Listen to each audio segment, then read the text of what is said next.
Well, since we've been talking about like a lot of spiritual journey, I think it's time for Bible study time. Yeah. Oh, okay, cool. So we have decided that with this podcast, like we said, we're both believers, and we decided that like as like a like a good little midpoint section or however we do it, that every pod we were going to do a Bible study time section. So we're basically going to whatever the verse is of the day, we're going to read that chapter. Maybe read more than one chapter. Just depends. Probably today we'll read a chapter. We're going to discuss the chapter, what we think about the chapter, what we got from it. And then, we'll just go on to the next topic.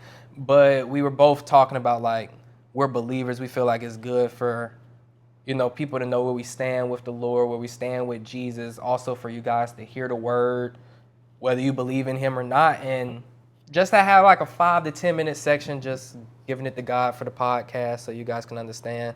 So we're going to bring out our Bible and get started. Yeah, I did. I got this little Holy Bible pillow that we have one here. We have another one upstairs in the room. And we'll get started on Bible study time.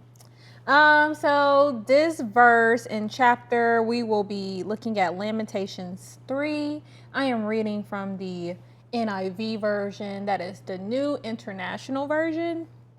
I like this better than King James Version, personally. I like New King James. When I used to be back in the day, I would read the NIV, but I feel like I've upgraded. Oh, okay, my bad. Well, I like the NIV version, and that is where we're coming from today. And so it starts with, I am the man who has seen affliction by the rod of the Lord's wrath. He has driven me away and made me walk in darkness rather than light. Indeed, he has turned his hand against me again and again all day long. I have to fix this. He has made my skin and my flesh grow old and has broken my bones. He has besieged me and surrounded me with bitterness and hardship. He has made me dwell in darkness like those long dead. You want to stop there and... Oh, no, we're going to read the whole thing, then we can discuss. Okay. And if you want to pass it out to me, I'll read too. Okay. He has walled me in so I cannot escape, and he has weighed me down with chains. Even when I call out or cry for help, he shuts out my prayer. He has barred my way with blocks of stone, and he has made my paths crooked. Like a bear lying in wait, like a lion in hiding, he dragged me from the path and mangled me and left me without help. He drew his bow and made me the target for his arrows. And then you can read the rest of the Bible right there. He pierced my heart with arrows from his quiver. I became the laughingstock of all my people. They mock me in song all day long. He has filled me with bitter herbs and given me gall to drink. He has broken my teeth with gravel. He has trampled me in the dust. I have been deprived of peace.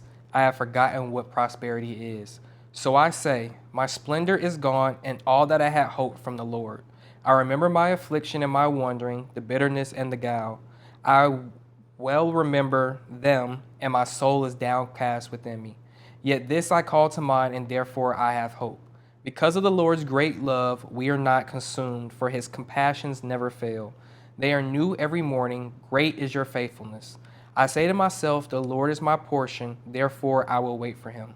The Lord is good to those whose hope is in him. To the one who seeks him, it is good to wait quietly for the salvation of the Lord. It is good for a man to bear the yoke while he is young. Let them sit alone in silence, for the Lord has laid it on him. Let him bury his face in the dust, there may yet be hope. Let him offer his cheek to the one who would strike him, and let him be filled with disgrace. For no one is cast off by the Lord forever. Though he brings grief, he will show compassion.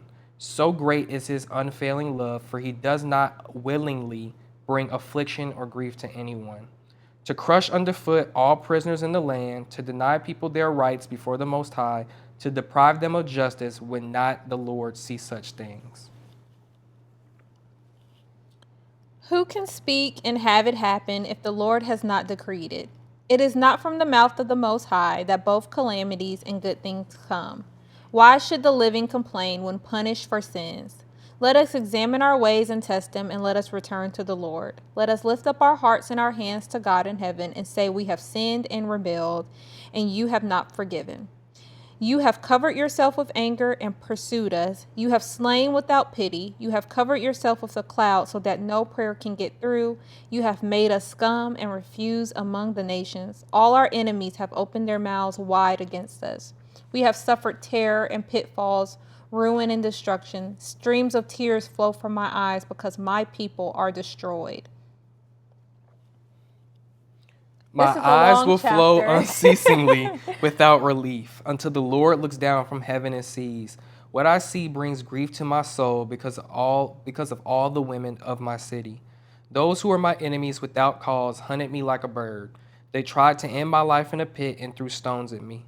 The waters closed over my head, and I thought I was about to perish. I called on your name, Lord, from the depths of the pit. You heard my plea. Do not close your ears to my cry for relief. You came near when I called you, and you said, do not fear. You, Lord, took up my case. You redeemed my life. Lord, you have seen the wrong done to me. Uphold my cause. You have seen the depth of their vengeance, all their plots against me. Lord, you have heard their insults, all their plots against me, what my enemies whisper and mutter against me all day long. Look at them, sitting or standing. They mock me in their songs. Pay them back what they deserve, Lord, for what their hands have done. Put a veil over their hearts, and may your curse be on them. Pursue them in anger and destroy them from under the heavens of the Lord. The word of God for the people of God. Amen. So what'd you get from that? What I got from It was a very long chapter. It was a very long chapter. Very long. But I think what stood out to me was that God doesn't intentionally let us grieve. He doesn't bring grief. He doesn't bring grief to our lives, and that he loves us unconditionally. I think the person that is writing this in this chapter is talking about more so Jerusalem and how God turned his back on them. But I think he gave them so many warnings before that. And I just wanted to say that if you are going through a period of grief, just know that that's not intentional and it's not from God. I mean, he loves us unconditionally, and there is going to be something at the end far greater, far better than what you expected or what this grief is giving you now. Plus, God works everything out for the good of those called by his name. So in there, the guy is kind of like, Lord, even though I feel like, I'm in the pit, even though I feel like all my enemies are against me, what they're saying in secret places is coming against me, like, I know that you're going to trample my enemies. I know that I can put my faith in you and you'll take care of it. I know that you'll hear my cries, you'll hear my pleas, which is very true. Like sorrow, what is the verse? Sorrow comes, but joy comes in the morning. Mm-hmm. You may endure sorrow for a night, but joy comes in the morning. Yeah, and I also believe that, he says in his word that if you are his children, that the world is going to hate you. So people turning their backs on you and things like that, that's expected. It's just how we handle it, and we just have to continue to have faith and trust in God that he's marking our footsteps and leading us down the path that he wants us to go. And it might not be what we want for ourselves, but we have to accept that. Yeah, plus Jesus said himself, like, I did not come to bring peace to the world. Like, I came to bring a sword. I came to show truth. I came to show people's way of life is not the right way. Like, father would turn against son, mother would turn against daughter. Like, everything would happen. Like, he didn't come to just everybody be jolly and love each other, which is, I think, is a big misconception in the world now. It's like everybody's like, love each other, just love. And well, we are supposed to love our neighbors as ourselves, and we're supposed to love our brothers and sisters. But it's not hippie love, like. No, it's like unconditional love, but it's also with not to convict other people of if they're wrong or not, but you can't just stand there and let someone do wrong and be okay with it. I mean, you're supposed to... You gotta call out the sin. Call it out, but it's how you do it. I think everything has to be done in love, and I do think Jesus led with peace before he got angry and flipped tables. So, yeah. I say love everyone, even if you don't agree with them. Yeah, and like I told Zod the other day, I think like perspectives of life, like if you just view everything from everybody's perspective, you got to understand people's perspective, but there's also like God's perspective. So like I can understand that you like doing what you do and that's your perspective, or as people like say nowadays, this is my truth and stuff like that. it's like, well, there's God's truth, there's God's perspective, there's Jesus' perspective. Like, how would Jesus view this? Like, kind of like how Tyler Perry's Medea, What Would Jesus Do? Like, yeah, like, what would Jesus do? Everybody, people, they hear about Jesus, but if I had to guess, Jesus back in the day with his disciples, I don't think Jesus was just this like hippie, love and love your neighbor. I think he was like that, but I think that he, as soon as he started preaching, people had problems. So it's like the truth was already splitting hairs. He was already causing like strife because he was the embodiment of truth. I think he was leading with love. I think people just worldly love is just viewed differently. Yeah, I think what he was saying to like make people more aware of what was coming was true, and some people didn't want to hear it. And plus, it's going against like the Pharisees and what they've been taught all these years, and the Jews and how their customs and traditions were. So it kind of clashed with that. So they're like, "Who is this man calling himself the Messiah? Like what?"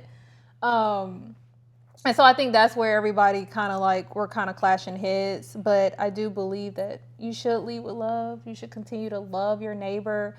You should continue to pray for them if you don't see their understanding. I mean, it's okay, I feel like. Yeah, you can plant the seed and let God work the rest out. I feel like a lot of people don't care for Christians because they see them as hypocrites or really judgmental and I don't think that's the way we should be. I think we should be open to hearing other people and other perspectives, but also call out what's wrong and what you don't agree with. I think we can't force our beliefs down anyone's throats, you know what I mean? Yeah. And you can't condemn people for not wanting to do what you want them to do. You just have to love them and pray for them, and hopefully God can open their heart and they can change their ways.